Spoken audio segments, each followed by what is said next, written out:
That is the stupidest thing I have ever heard in my life. It is the most short-sighted, dumb perspective I have ever seen on international relations. Okay, this is not a 1-week event. This is not a 1-month event. This is more than likely not a 1-year event. This is a decade later. The blood of our children may be watering the ground because Donald Trump decided to bomb Iran in a war that we have absolutely nothing to do with.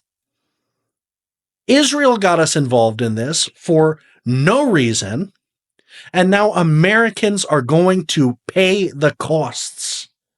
Trump is an old man, and he will more than likely never have to see the consequences for what he is doing today. But this is yet another example of old, rich men sending young, poor men to die. If Iran, God forbid, ever does form more terror cells and enact more attacks on Americans, either domestically or abroad, then of course we are going to be forced to retaliate. And it's just feeding into this cycle of violence and pain and murder and killing and hell on earth because Benjamin Netanyahu couldn't keep it in his pants for Iran, and Donald Trump decided he wanted to get in on the fun too.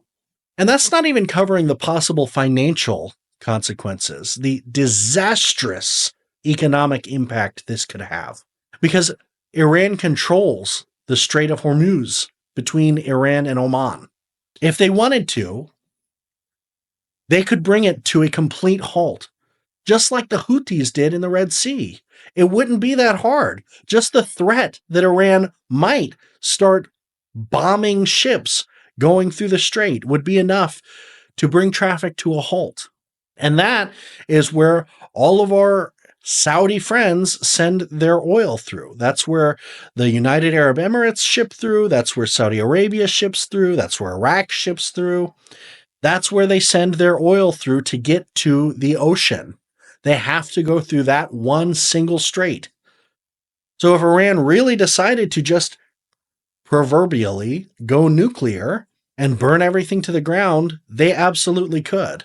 So they are now economically holding a gun to our heads because Donald Trump decided to get us involved in a war that we had no part in, that never needed to happen, that we were involved actively in negotiations to prevent when Israel decided to pull the trigger. Before the bombing actually occurred, there was a huge rift opening up in the Republican Party.